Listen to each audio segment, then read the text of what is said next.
All right, so that leads us into the 2021 NFL Draft, which definitely had some left turns. It was some spicy. stuff It was a spicy first round. Yeah, absolutely. The first thing that comes to light is the third overall pick. First two were given. It was Trevor Lawrence and Zach Wilson. We went 2 for 2. We were feeling ourselves. Yeah. And then everything got flipped on its head when the 49ers decided to take Trey Lance. Thoughts on that pick? It was a huge surprise. It was. It was because we did our pre-draft show, and we were talking about how Mac Jones it's written in because the reports were that he's the most pro ready for probably about 2 months. Blah blah blah. His stock was rising to the 49ers, and they traded up. We thought he was the guy. So I think everyone was a little confused when they did take Trey Lance, who seems, of the quarterbacks in this draft, he seems like the most developmental first rounder. 318 career attempts in college, which is extremely, extremely low. It's a huge roll of the dice for them. And massive. There's no doubt that he's got the physical skill set to be a really good quarterback in today's NFL. But his lack of experience to go up there to 3 and get him, what it really shows me is that they're going to stick with Jimmy G this year if he can play. I mean, if he's healthy, they restructured his deal. I think I'm pretty sure that happened, and if he can stay healthy, it's his job for maybe even 2 years if he can stay healthy. But that's the main caveat to this is that can he stay on the field? And if let's say he goes down like week 3 or 4, like he's wanted to do, you're going to throw Trey Lance in there. Yeah, and is he going to be ready? With a team that is most likely going to make a QB change this season just based on past events? Is Trey Lance going to be ready to rock this season with a team that is Super Bowl caliber? Yeah. So I think it was a risky pick, but they must love him. The last quarterback to go that high with, a low amount of career attempts in college. Trubisky. So that is a roll of the dice. Yeah, I mean, I can't think it was a bad pick in my opinion. I think it was an interesting pick just because they gave up so much to go up there. Kind of they probably could have gotten him lower. I mean, they were sitting at what, 12th? Yeah. Yeah. The 12. Dolphins traded back up to 6. They could have gotten Justin Fields if they just sat there. Yeah. No, they definitely could have. And Mac Jones, Justin Fields. Honestly, I don't think anybody would have taken Trey Lance before 12 if they didn't take him. I've heard a couple people say that they made just thinking about this trade and looking into it, of those things like sports talk people, and they're kind of just thinking maybe the 49ers did trade up intending to get Mac Jones because that's who they wanted, but then they kind of just did some further research and deep diving into this class, and Trey Lance was the guy that they fell in love with, and they're kind of just all right, well, we're here with 3, so we'll just take the guy that we wanted. They kind of overthought it maybe a little bit. Maybe. But in the game of trying to get your franchise quarterback, that isn't the general rule, just give up whatever you got to give up and go get your guy, because it kind of separates you from the pack. He's going to be on a rookie deal for a couple of years. That team's loaded. They can keep adding pieces and keep making runs. And I don't know. It's a good setup for them cap-wise, I guess, but it's a big risk. It is massive. So that reminds me, I went, 1 for 3 in my picks. The only one that hit was Justin Fields going past 8. Which was actually a shocker. Yeah, I mean, I guess. Well, it was a shocker he went as he slipped as far as he did. Yeah, I mean, we were pegging a lot of teams to trade up into the top 10 to take him, but my exact outcome for 3, 4, 5 was Jones, Pitts, Penny, which leads us to the next pick that was just so mind-boggling, and that was the Bengals taking Jamar Chase at 5. We were both watching the draft, the first round together at my house, and we were both screaming at the TV, confused. Could not believe it. Joe Burrow must have just said, "Get me my guy." That has to be the only logical explanation. I'll figure out how to stay, healthy. Don't worry about it. We got Riley Reef. We're good. I think a lot of people were saying that it was a relatively deep draft for offensive linemen. I'm assuming they took some later. Yeah. But at the same time, if everybody's so unbelievably hyped up about Penei Sewell, there has to be a reason for it. Calling him a generational talent. One NFL head coach said that he is the one surefire Hall of Famer in this draft class. I can't understand how you don't take him over Jamar Chase. When you have a franchise quarterback, and I feel like it's proven at this point, he was good when he played last year. Like, he proved that he can be a franchise quarterback. Yeah, for sure. I don't understand how you don't take somebody that can be a generational talent in protecting him. Here's the argument I can make, I guess, for it, is that next year's draft, there will be a top offensive lineman. There won't be Joe Burrow's best buddy wide receiver that he played with at LSU. That's not going to be there. And the chances of them reuniting, like, they had the chance to just do it, and Joe Burrow probably wanted it. And I mean, he's an explosive player. I mean, no doubt this is going to make this offense. Oh yeah, absolutely. Like, that receiving core, a solidified wide receiver one. That receiving core is stacked. Yeah, it's really, really good. So you can make an argument for it. It's not the worst pick in the world. It is confusing because Penei Sewell seemed like a sure thing. Perfect fit. Yeah. It's a desperate need for them. Yes, absolutely. But I really do think that they just saw this opportunity as just, we're not going to have a chance to do this ever again. We're going to have chances to get offensive linemen in free agency, trades, the draft, etc. We're not going to have a chance to get Joe Burrow's best friend. So that's how I look at it. I don't like it. Valid point. I don't like Good it. Explanation. Yeah. I don't know. But we actually had two more wide receivers reuniting with their college quarterback. Jalen Waddle goes at 6 and reunites with Tua Tagovailoa, and I think it's a great pick for them. They get a very explosive wide receiver and wide receiving core that probably needed some updating. We talked about it going into this. Tua really needs a weapon. He needs a good year. And because he needs to show that he is the answer for them, and that they didn't make a mistake in drafting another quarterback at their spot, because they had their options too in this draft, and they're probably hoping not to be picking that high anytime soon because they have a good team. I like the pick. I'm surprised again that it wasn't Jamar Chase, because we thought he was just going to fall in their laps. That didn't happen. So this was kind of the next best thing, and it's a reunion, so that's good.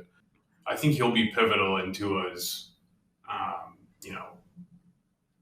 upbringing, I guess, into development. Development into a franchise quarterback. So I think that was a solid pick by them. The other wide receiver quarterback duo that reunites is Devontae Smith, the Heisman Trophy winner, going at 10 after the Philadelphia Eagles traded up and being reunited with quarterback Jalen Hurts. Same kind of thing as Tua, right? You just got to see what you got with him, and getting him a comfortable, familiar weapon is a good thing. It's a good fit, and the Eagles have really struggled finding receivers these last couple of years. They really need this guy to pan out. An understatement. They really need him. And I know they've got some younger guys, too, who kind of showed some flashes last year, including our own Travis Fulgham, who actually kind of looked good. But, it's a good fit. I like it. Yeah, I think, I'm in the boat that Jalen Hurts is not a good quarterback, and I don't care who you put around him. If he can't throw an accurate pass, it's not going to be catchable. Well, look at like Lamar, though. I mean, Lamar is way more athletic than him. But remember his first year in the league where people were really concerned about his actual throwing of the ball and his accuracy, and is he going to be a good passer? There's no question he's a great scrambler and athlete, but can he be a good passer? He developed his passing, and now he's a pretty darn good quarterback. So maybe you could kind of make an argument like that for Jalen Hurts. I would actually make an argument that what you just said is incredibly inaccurate. About Lamar? Yeah. The dude won MVP 2 years ago. Okay, yeah, he had a good season there. He had a bad season last year. I wouldn't say bad. I guess I wouldn't say bad either, but not MVP. He is not a good passer. I'm telling you right now. I don't care. I'll stand on this hill until I die. He is not a good quarterback. That's why everybody is always cracking jokes that guy is a running back, which rightfully so. Well, agree to disagree that he isn't a good quarterback. Okay. Agree to disagree on that. Agree to disagree. I could see him maybe not having as good of a year, but All right, and let's get to I guess a touchy subject for us. The Chicago Bears trade up to 11, I believe, with the New York Giants to go get Justin Fields, quarterback of the Ohio State Buckeyes. A lot of people on our Twitter feed, well, not a lot, but a couple people were really upset that the Lions didn't take Justin Fields, which I don't agree with. We have to give Goff a shot. But the Chicago Bears getting him doesn't really sit right with me either. yeah, the second that they took him, you were like, the more they're showing footage of him and stuff, you're like, man, I hate this guy. Yeah, no, it was like I do not instant like this guy. development. I had no issues with Justin Fields, but now I have to say I am rooting on his downfall. All right, looking at this from an objective point of view, okay, because obviously Great pick by them. I don't like the pick either Yeah. because I'm a Lions fan, but they got a really good pick here. They traded up and they got arguably, again, who knows with this class, but they got one of the better quarterback prospects in this class who fell Mhm. quite a few spots. And we've been harping on them all offseason about Andy Dalton being a joke and like, this is not an answer for real. And I think I pegged them to finish second to last behind us or in front of us. And now, I mean, with the Aaron Rodgers news, who knows? They could very well end up winning the division this year. who knows? They've been competitive ever since Nagy Yeah. has been there. And are we a little worried, I guess, that he's not even going to get on the field? And I mean, I shouldn't be worried because I'm a Lions fan, but are we objectively worried that he'll get on the field too late for their season to mean anything? Like, if you have I Andy think Dalton, he's a day one starter. they already said Dalton's their starter. They had this hilarious tweet with QB1 and a picture of Dalton. Oh, I mean, like that was way before the draft. Oh, was it? Oh yeah, that's when they signed him. Well, I'm pretty sure Ryan Pace has already said too Dude, that he's a There's starter. no humanly possible way that they're starting Andy Dalton over Justin. Well, Fields. it's like it's just the thing you do, right? It's you draft Yeah, I guess Baker so. Mayfield and Tyrod Taylor plays 2 games, and then Baker Mayfield comes in. Yeah. With the Bears, they're in a window where they're going to try and go make the playoffs and make a run at the Super Bowl. I don't think Andy Dalton's going to get them remotely No. close. Absolutely not. So I guess the question is, when does Fields start playing, and is it going to be too late? But all that stuff aside, great pick. It's going to give a lot of juice to the Bears, and like they're going to be Yeah. interesting to watch. Actually, probably since the first time since they traded for like Khalil Mack, like they'll actually be watchable and fun. I'm excited to see what Nagy can do with a quarterback that's not Mitchell Trubisky. It's going to be fun. If they do end up starting Dalton week 1, which I will be astonished, I'm telling you, they will, dude. I'm telling you right now, they will. I give him 2 weeks max. That is nothing. That's the shortest leash I've ever heard. Dude, you think about it. If they come out and Dalton doesn't play good, that town is going to flip itself on its own head, screaming, "Put in Justin Fields." Didn't Mike Glennon start for a couple weeks when Trubisky got drafted? Trubisky was I not the don't think day. so. He was not the day one starter. I'm pretty He sure was. because John Fox was the coach, and he came in and did some good stuff. But they kind of like babied him a little bit, and kind of just were like, he had the training wheels on to a degree with the offense. He didn't do a lot his first year, and then they let him go in year 2. But I don't think he started the year. I don't think he played the entire rookie season. It's funny because we were joking that there has not been an Ohio State quarterback that has been panned out as an actual quarterback in the NFL. Right. So that is pretty interesting. But at the same time, I don't know if there's actually ever been a quarterback like Justin Fields coming out of OSU. Okay, you were right. He was back up to Mike Glennon. They started 1-3, and they put Trubisky in. What a Congrats to you. thank you. What a not good outlook, not promising outlook, I guess, too, if you think about it, with him being an OSU quarterback and going to the Bears. Yeah. Both those things Does don't not sit sound right good. with anybody in Michigan. Like, if you're in Michigan, you probably hate Justin Fields. He was talking in his introductory press conference about playing against Michigan. He just called them the team up north You even call us Michigan, so he's already got bad blood. You know, he for deserves Detroit. he deserves the credit to call them that. Honestly, I mean, Michigan is so bad. Let's talk about a couple defensive players here. I was just about to get into that. So first defensive player off the board, J.C. Horn, cornerback, goes to Carolina. I think This was a shock. a lot of people did not see this one coming.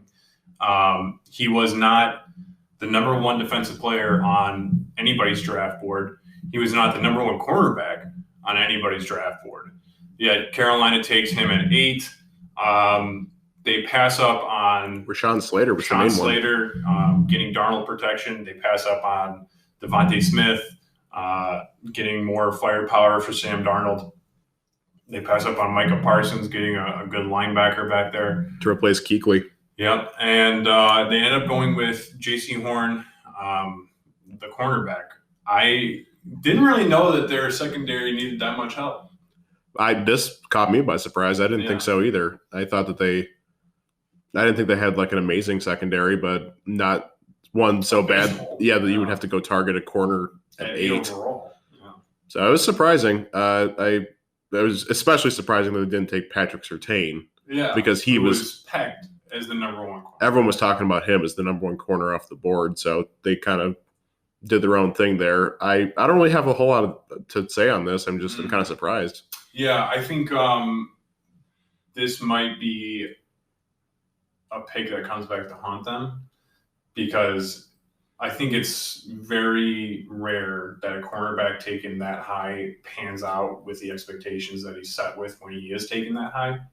So if he doesn't come out and, is the best cornerback in the NFL, or not the NFL, sorry, the best corner rookie in, this upcoming year, and then provides, a good structure for them for the years to come, that's a bad pick. Well, I remember hearing when the Lions took Okudah, I remember hearing people saying that, like, corner is a hard position to come in year one and be a dominant NFL player. It is a completely different game for them now. And they're kind of in a weird spot as a franchise right now. They're kind of rebuilding. They're kind of partially through it, kind of in the middle of it. I feel like a bit. Yeah. Like they're not. I don't think they're going to be like a playoff team this year, but they're kind of putting the pieces in place to maybe next year they will be. So as long as they see some good stuff from him and he flashes and maybe shows he can be an elite player, like you see glimpses of it, it'll be okay. I think it'll be an okay pick. Yeah. Speaking of Patrick Surtain, so he goes to the Broncos. Mm-hmm. I think directly after. Yeah, Right? 8-9. Pretty shocking pick. Shocking pick again, because not everyone, a lot of people pegged them to take a quarterback. Having at that spot, but there's a rumor floating out there that the reason that they did not pull the trigger on a Justin Fields or Mac Jones or I don't know, like Kellen Mond, he seemed like he would have been a first round pick. Anyways, is because they were in negotiations with the Packers to get Rodgers. I don't doubt it. It is an interesting pick, and your report is interesting because a part of me doubts that they were close. I believe that they might have given them a call and threw out something. Dude, they had to have had something going on, though, because if it was just one of those situations where they floated out a trade and the Packers were like, yeah, whatever, no. Like, they would have taken a QB. Well, I mean, at the same time, though, who knows if their plan was to take a QB to begin with, considering that they have Drew Lock and they have Teddy Bridgewater now, Those aren't good options. I agree. But maybe they think like, oh, we can do this for a year. I guess. I mean, the whole idea, though, about being at the spot in the draft is that you don't want to be here again. You don't want to be picking this high again. And the Broncos especially don't, because they have a head coach who's like on the hot seat, and they've got a roster that's built to win right now. They just have been flubbing through the past couple of years and not playing well because of their offense, mainly quarterback. And you've got a Justin Fields or Mac Jones sitting there. I think if the report is true, I think that they called them and laid something out, and the Packers were like, all right, let us think about it. And then they were like, oh, we got a chance. But in reality, they never had a chance. Okay, but even if that is the situation, then the report has some validation. Yeah, absolutely. So, I'm not doubting your report. I'm just saying. I do damn good reporting, dude. Yeah, I don't doubt that for a second. No, I really don't. I just watch videos and regurgitate. Yeah, but I think it was a good pick. I don't know.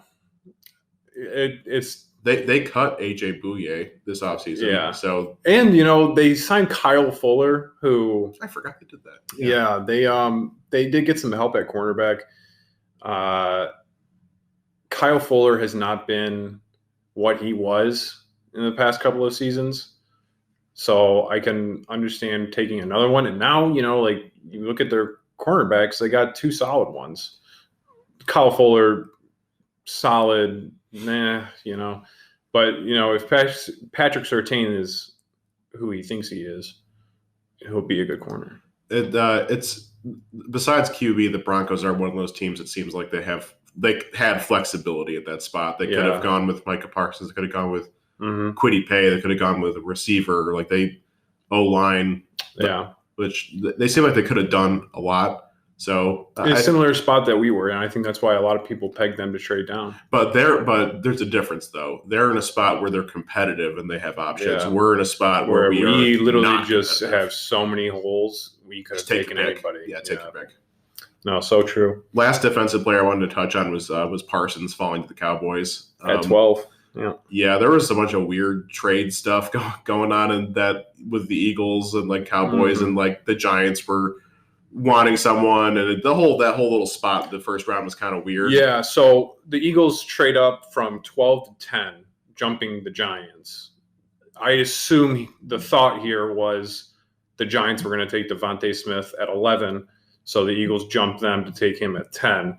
The Cowboys, I mean, I think every single mock draft that I looked at had them taking Patrick Surtain at 10. So they were probably shocked and were like, all right, well, we could probably get Micah Parsons, but if we trade back, we could probably still get him and some draft capital. That's expertly done, yeah, because they, once again, kind of just like last year with CeeDee Lamb, they kind of just stumble into a really good player with good value. And they moved back and they got a player that they could use on their defense. I know like their linebacking core has been inconsistent. It's been injury prone. Yeah, Lee retired. That's what you label that linebacking core, injury prone. Leighton Vander Esch has been phenomenal. He's a monster when he plays, right? Which he obviously has troubles with. But now you look at that linebacking core and you're like, wow, that actually has some ground to it. It was nice too to see the video of like of him getting drafted and like he was like a Cowboys fan. He like wanted to go to Dallas really bad. And, like he obviously is thrilled with where he ended up in the draft. So good for him. Good for his family. That's great. And good for Dallas. They played that really well. Yeah, they certainly did. All right, let's get into some Lions talk. Oh, sorry. One more thing I want to talk about. Okay. Yeah, lay it on me. I was a little off my prediction here at pick 15. Oh, God. But Kellen Mond did get drafted. Yeah, no, everybody knew that he was going to get drafted. You were the only one that thought he would go in the first round. He goes in the third round. Yeah. A little off again. Tiny bit. Just missed it by a couple picks. To the Vikings. Which that's going to really stick it to me. He'll be a good backup quarterback. I'm sure. All jokes aside, though, it is kind of interesting because Kirk Cousins has 2 years left on his deal. Yeah, I think they'll probably ride it out with Kirk for those 2 years. They have an option now. Yeah. They have a little card that they could play if Cousins, the negotiations go a certain way. They can just be like, well, fine, we got Kellen Mond. We've been developing him for 2 years, and he's ready. I mean, that's a perfect situation. I mean, you look at that team, and that team has plateaued like nobody else. You think about it, they were in the NFC Championship 2 or 3 years ago, and then since then they've been middle of the pack NFC North. Part of me just feels like they should have just wrote it out with Case Keenum. Just keep possibly. He's cheaper. He played they had good. momentum. He played well. it's a completely different situation now. And Kirk Cousins Instead, is they doing pay Kirk thing. Cousins a shit ton of money. And for what? What do you have to show for it? No results. No results.